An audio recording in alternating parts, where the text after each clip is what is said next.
औज़ुबिल्लाहिमिनश्शैतानिर्रजीम बिस्मिल्लाहिर्रहमानिर्रहीम। अस्सलाम वालेकुम दोस्तों, मैं हूं मोहसिन रज़ा और आप लोग देख रहे हैं virtual student support services YouTube channel. दोस्तों, मैंने 2 और नए चैनल भी शुरू किए हैं, जिसमें एक टीचर्स ऑनलाइन है और दूसरा की टू सक्सेस है। दोस्तों, टीचर्स ऑनलाइन को बनाने का मकसद ये है कि आप लोगों के जो मुश्किल सब्जेक्ट हैं, उनमें भी मैं आपकी रहनुमाई कर सकूं। इस हवाले से मैंने आपके कोई 15 मुश्किल सब्जेक्ट्स के लेक्चर रिकॉर्ड करके टीचर्स ऑनलाइन पे रखे हैं। दोस्तों, की टू सक्सेस मैंने इसलिए बनाया है कि मैं आप लोगों को आपके एग्ज़ाम की तैयारी में भी मदद कर सकूं। इस हवाले से मैंने काफ़ी अच्छा कंटेंट मिड टर्म की तैयारी के हवाले से, आपके फाइनल टर्म की तैयारी के हवाले से और आपके ग्रेडेड डिस्कशन जो क्विज़ आए हैं, उस हवाले से जो है काफ़ी अच्छा मटेरियल अपलोड किया है। मेरी तमाम दोस्तों से गुजारिश है कि स्क्रीन के ऊपर जो आपको यूआरएल नज़र आ रहे हैं इन तीनों चैनल्स के, आप इनको जल्दी से ओपन करें और इन पे जो कंटेंट अवेलेबल है आप उससे फ़ायदा उठाएं और मेरे चैनल्स को सब्सक्राइब करें। दोस्तों, आज की जो मेरी वीडियो है वो FIN 630 investment analysis and portfolio management के हवाले से है। असाइनमेंट नंबर 1 स्प्रिंग 2020 की। हम लोग सबसे पहले जो है इस असाइनमेंट की रिक्वायरमेंट्स को देख लेते हैं। दोस्तों, रिक्वायरमेंट्स आप लोगों को स्क्रीन के ऊपर नज़र आ रही हैं। Mister Abid believe that he can grow his investment to desirable level if all investment are manage intelligently and prudent decisions are made. Moreover, selection of the right investment also result in growing the wealth. After making some basic research, he have figured out the following 3 stock for the future investment. Stock X है, इसमें इसमें it was purchase 8 month ago, 8 महीने पहले उसने लिया है 1170 रुपये का। इट्स करंटली सेलिंग 1250, उसकी अब मौजूदा कीमत हो गई है। And he have paid RF 25 ever dividend, और 25 जो है एवर डिविडेंड पे किया जा रहा है। इसके बाद स्टॉक Y है। It was purchased 10 month ago, 10 माह पहले उसको परचेज किया 930 रुपये का, और करंट सेलिंग प्राइस उसकी 1020 रुपये है। And he and have paid RF 30 as dividend, और 30 रुपये जो है उसका एज अ डिविडेंड पे किया जाता है। इसके बाद हमारे पास स्टॉक V है। It was purchase 6 month ago, 6 माह पहले इसको लिया है for RF 655। Its current selling at RF 710 rupees and have paid RF 20 ever dividend. ये हमने 655 का लिया है और इसमें 710 जो है इसकी कीमत हो गई है, और 20 जो है इस पे डिविडेंड हमें पे किया जाता है। तो इसमें देखें 25 है डिविडेंड, 30 है और 20 है। अगर हम इंडिविजुअल स्टॉक को देखें तो हमें जो डिविडेंड है वो स्टॉक Y पे ज़्यादा मिल रहा है, लेकिन अगर हम टाइम पीरियड को देखें तो सबसे जो कम टाइम पीरियड है वो हमारे पास Z का है। तो अब ये है हमारी इस असाइनमेंट का केस, और हमने क्या करना है, mister Abid is confused about the right selection of 2 stock from the above 3 stock for investment. वो इस बारे में कंफ्यूज है कि वो कौन से 2 स्टॉक के अंदर जो है वो इन्वेस्ट करे। One of his friends suggests the stock should be selected on the basis of the return. एक दोस्त उनका बताता है कि आपने जो है स्टॉक वो रिटर्न के ऊपर सिलेक्ट करना है। तो you are required to calculate the holding period return of stock X। हमने स्टॉक X का होल्डिंग पीरियड रिटर्न कैलकुलेट करना है अगर हम स्टॉक X को होल्ड करते हैं। Calculate holding period of return of stock Y। हमने स्टॉक Y का होल्डिंग पीरियड रिटर्न कैलकुलेट करना है जितने पीरियड के लिए हम उसे होल्ड करते हैं। उसमें देखें हमें 8 मंथ, 10 मंथ और 6 मंथ दिया गया था। और थर्ड इसकी रिक्वायरमेंट है calculate the holding period return stock Z का हमने कैलकुलेट करना है, calculate the annual holding period return, और फिर हमने उनका annual holding period return calculate करना है। And on the basis of the calculation जो हम कैलकुलेशन करेंगे उसमें हमने बताना है, सजेस्ट करना है which of the 2 stock are better, कौन से 2 स्टॉक ऐसे हैं जो बेटर हैं फॉर इन्वेस्टमेंट के लिए on the basis of annual holding period return, इसमें हमने एनुअल होल्डिंग पीरियड रिटर्न को देखना है। तो ये दोस्तों हमारी इस असाइनमेंट की रिक्वायरमेंट है। बढ़ते हैं हम अपनी इस असाइनमेंट के सॉल्यूशन की तरफ। First of all, you have seen the holding period return formula, that is ending value minus beginning value plus income divided by beginning value. इस फॉर्मूला के जरिए हम होल्डिंग पीरियड रिटर्न कैलकुलेट करेंगे for 3 stock X, Y and Z. Holding period calculate करने से पहले दोस्तों मैं आपको बताता चलूं कि मेरा एक और चैनल है जिसका नाम टीचर्स ऑनलाइन है, और इसके ऊपर मेरे बहुत सारे सब्जेक्ट्स के लेक्चर्स अवेलेबल हैं। तो आप लोगों को इसका जो यूआरएल है वो डिस्क्रिप्शन में मिल जाएगा। तो आप लोग जल्दी से टीचर्स ऑनलाइन देखें, और वहाँ पे जो डिफरेंट सब्जेक्ट्स के मेरे अपने रिकॉर्डेड लेक्चर्स अवेलेबल हैं, आप उनसे ज़रूर फ़ायदा उठाएं। इसके बाद बढ़ते हैं हम अपनी असाइनमेंट की तरफ। यहाँ पे आपको स्टॉक एक्स नजर आ रहा है। हम इसकी जो वैल्यू है वो पुट करते हैं फॉर्मूला के अंदर, स्टॉक एक्स। अब यहाँ पे देखें, सबसे पहले ending value. Ending value is the value at which the stock is sell, कि ऐसी वैल्यू जिसके ऊपर आपका स्टॉक सेल किया जा रहा है वो 1250 है, and the beginning value at the value जिसके ऊपर आपका वो स्टॉक परचेज किया गया है वो है 1170। तो 1250 माइनस 1170 जमा 25 जो है वो आपकी इसमें इनकम है, डिवाइडेड बाय बिगिनिंग वैल्यू वो 1170, यहाँ पे 1170 आना चाहिए, वैसे यहाँ पे 117 लिखा हुआ है, जीरो नहीं है तो वो जीरो जो है वो आप लोगों ने लगा लेना है। इसके बाद जब हम 1250 में से 1170 माइनस करेंगे और जमा 25 करेंगे तो वो 105 आ गया, डिवाइडेड बाय 1170 तो वो हमारे पास आ गया 0.0897। जब हम इसको 100 के साथ मल्टीप्लाई करेंगे तो वो 8.97% जो है वो हमारे पास रिटर्न आ जाएगा। इसके बाद हमारे पास दूसरा जो है वो स्टॉक वाई है। अब स्टॉक वाई का भी हमने वैसे ही कैलकुलेट करना है।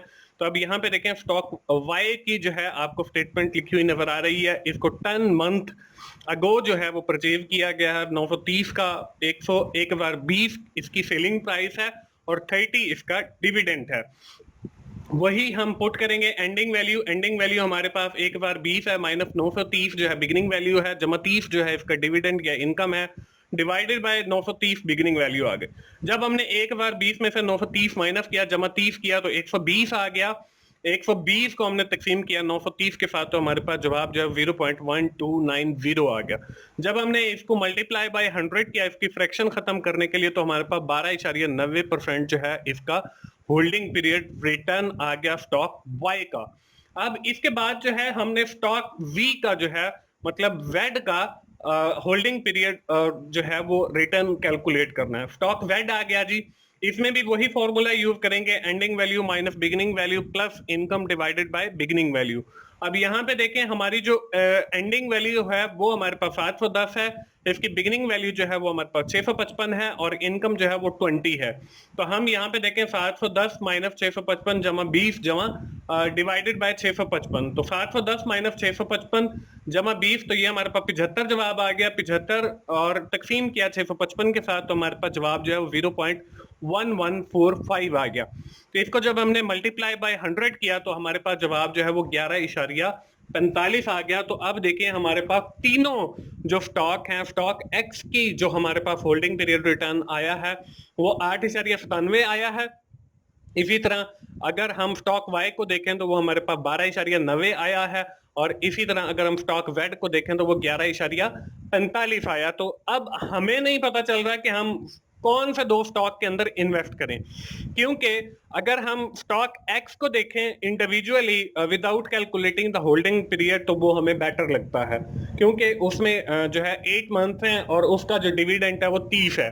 लेकिन अगर हम होल्डिंग पीरियड कैलकुलेट करके देखें तो फिर हमारे पास जो है स्टॉक वाई और स्टॉक वेड जो है ये बेटर ऑप्शन है 12.90 के साथ और 11.45 के साथ। लेकिन अगर हम होल्डिंग पीरियड इंडिविजुअल को देखें, अगर हम सिर्फ एक स्टॉक की बात करें कि we are investing in one stock only, तो वो हमारे पास स्टॉक वाई जो है वो बेटर ऑप्शन होगी टिल होल्डिंग पीरियड रिटर्न, जब तक हमने कैलकुलेट किया उस वक्त तक, क्योंकि इसका जो होल्डिंग पीरियड रिटर्न है वो सबसे ज्यादा है और वो हमारे पास 12.90 है। लेकिन हमने जो है सिर्फ होल्डिंग पीरियड की बेसिस के ऊपर फैसला नहीं करना कि हम स्टॉक एक्स के अंदर इन्वेस्ट करेंगे या स्टॉक वाई के अंदर इन्वेस्ट करेंगे या स्टॉक जेड के अंदर इन्वेस्ट करेंगे, बल्कि हमने एनुअल होल्डिंग पीरियड रिटर्न के ऊपर फैसला करना है कि हम कौन से स्टॉक के अंदर इन्वेस्ट करेंगे। अगली जो हमारी रिक्वायरमेंट थी वो यही थी कि हमने जो है बताना है एनुअल होल्डिंग पीरियड रिटर्न, तीनों स्टॉक का कैलकुलेट करेंगे। ये कैलकुलेट करने से पहले मैं आप लोगों को दोस्तों बताता चलूं कि मेरा एक और यूट्यूब चैनल है जिसका नाम की टू सक्सेस है।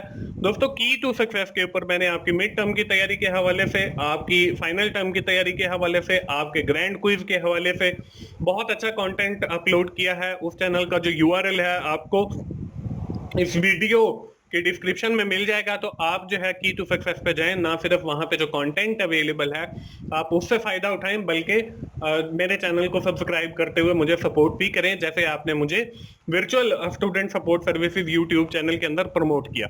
अब यहाँ पे हमारे पास जो एनुअल होल्डिंग पीरियड रिटर्न का फॉर्मूला है वो है 1 प्लस रिटर्न, कि आपका जो रिटर्न होगा divided into raise to the power 1 divided by T से हमारा टाइम है -1। अब यहाँ पे हम जो है वही पहली स्टॉक एक्स की जो है वो स्टेटमेंट लिखी हुई नजर आ रही है, तो हम सबसे पहले जो है वो स्टॉक एक्स का जो है वो एनुअल होल्डिंग पीरियड निकालेंगे, क्योंकि हमने पहले एक मंथ का निकाला, तो यहाँ पे जो है सिंपल निकाला है। तो अब यहाँ पे जो है हम स्टॉक एक्स लेंगे और वही फॉर्मूला 1 प्लस हमारे पास रिटर्न आ जाएगा। रिटर्न हमने वो जो निकाला है पिछली स्लाइड के ऊपर वही हम लिखेंगे 0.0897 और उसकी raise to the power 1 divided by 8। अब ये 1 तो फॉर्मूले वाला है, 8 कहां से आ गया? 8 जो है आपके पास टाइम पीरियड है, क्योंकि हमने ये जो स्टॉक है वो 8 मंथ अगो परचेज किया है। तो जब हम यहाँ पे जब 1 प्लस किया तो वो 1.0897 आ गया, और जब हमने 1 डिवाइडेड बाय 8 किया तो वो हमारे पास 0.125 आ गया, और हमने -1 करना है। सबसे पहले हम रेव टू द पावर लेंगे 1.0108 -1, तो हमारे पास 0.108 आ गया। इसको जब हमने मल्टीप्लाई बाय 100 किया तो हमारे पास जो जवाब है वो 1.08% आ गया। अब इसी तरह हम जो है वो स्टॉक, हमारा जो दूसरा स्टॉक है स्टॉक वाई, इसको हम फॉर्मूला के अंदर पुट करेंगे। तो यहाँ पे देखें स्टॉक वाई के साथ हमने देखे 1 plus 0.1290 raise to the power 1 divided by 10 और -1 आ गया।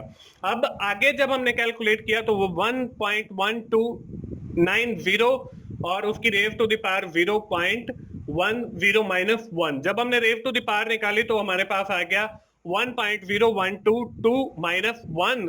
तो जब हमने माइनस निकाला तो 0.122 हमारे पास बच जाएगा, और उसको हम मल्टीप्लाई करेंगे 100 के साथ, तो हमारे पास जो जवाब है वो 1.22 आ जाएगा स्टॉक वाई के लिए। अब इसके बाद जो है हमारे पास एक स्टॉक बचता है जिसको हमने स्टॉक वेड का नाम दिया।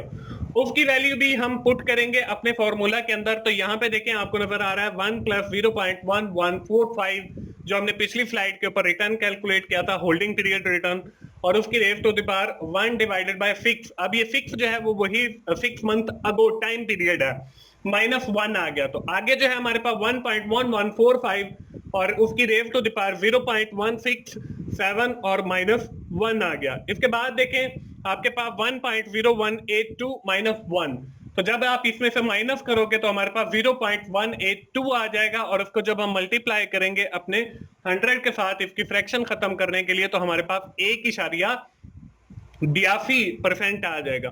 तो अब देखें हमारे पास जो है ये सारे उसके एनुअल होल्डिंग पीरियड रिटर्न आ गया। तो इस यहां तक हमारी रिक्वायरमेंट कंप्लीट हो जाती है, जो हमें 4 रिक्वायरमेंट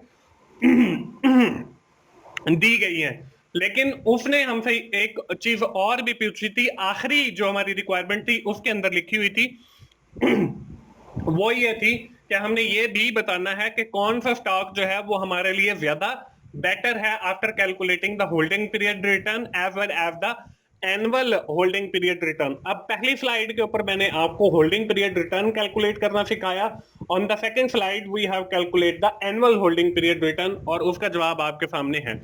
इसके बाद अगली स्क्रीन के ऊपर हम चलते हैं, और यहाँ पे देखें हमने जो पिछली स्लाइड के ऊपर होल्डिंग पीरियड रिटर्न कैलकुलेट किया है फॉर 3 स्टॉक एक्स वाई जी के लिए, और for annual holding period return वो आपको स्क्रीन के ऊपर नजर आ रहा है। अब यहाँ पे देखें होल्डिंग पीरियड रिटर्न 8.97% एक्स के लिए, 12.90 वाई के लिए और 11.45 जेड के लिए। अब इसको अगर हम देखते हैं तो स्टॉक वाई और स्टॉक जेड जो है वो हमारे लिए बेटर ऑप्शन है फॉर इन्वेस्टमेंट। और इसके बाद हमने जो फैसला करना है वो एनुअल होल्डिंग पीरियड रिटर्न के ऊपर करना है, और उसका जो जवाब है वो हमारे पास 1.08 आ गया है, और उसके बाद 1.22% आ गया, और उसके बाद 1.8% आ गया.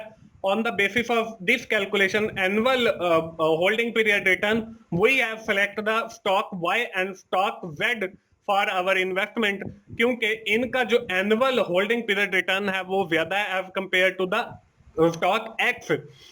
So that's why we have invest our investment into the stock Y and stock Z. यहाँ पे आपको जो है वो मैंने लॉजिकली दिखा भी दिया है कि क्यों जो है हम लोग स्टॉक Y के अंदर और स्टॉक Z के अंदर इन्वेस्ट करेंगे. दोस्तों ये थी हमारी असाइनमेंट FIN 630 की. मुझे उम्मीद है आप लोगों को आइडिया मिल गया होगा कि आपने पोर्टफोलियो इन्वेस्टमेंट की जो असाइनमेंट आई हुई है असाइनमेंट नंबर 1 फॉर स्प्रिंग 2020 वो कैसे बनाएंगे. और मेरी जितनी भी वीडियोस होती हैं वो सिर्फ आपको आइडिया देने के लिए होती हैं. आखिर में मैं दोस्तों फिर यही कहूंगा कि जल्दी से ओपन कीजिए www.youtube.com/teachersonline4u, और वहां पे जो मेरे लेक्चर्स अवेलेबल हैं आप उनसे जरूर फायदा उठाएं. दोस्तों अगर आपको मेरी वीडियो अच्छी लग रही हैं तो आप उन्हें लाइक कीजिए, अपने दोस्तों के साथ शेयर कीजिए, और कमेंट्स की सूरत में अपना फीडबैक दीजिए, और मेरे तीनों जो चैनल्स हैं उनको सब्सक्राइब कीजिए और मुझे सपोर्ट कीजिए ताकि मैं इसी तरह आप लोगों के लिए वीडियोस बनाता रहूं. दोस्तों मोहसिन भाई को इजाजत दीजिए, मिलते हैं अगले किसी असाइनमेंट सोल्यूशन के साथ या GDP सोल्यूशन के साथ. उस वक्त तक के लिए अल्लाह हाफिज.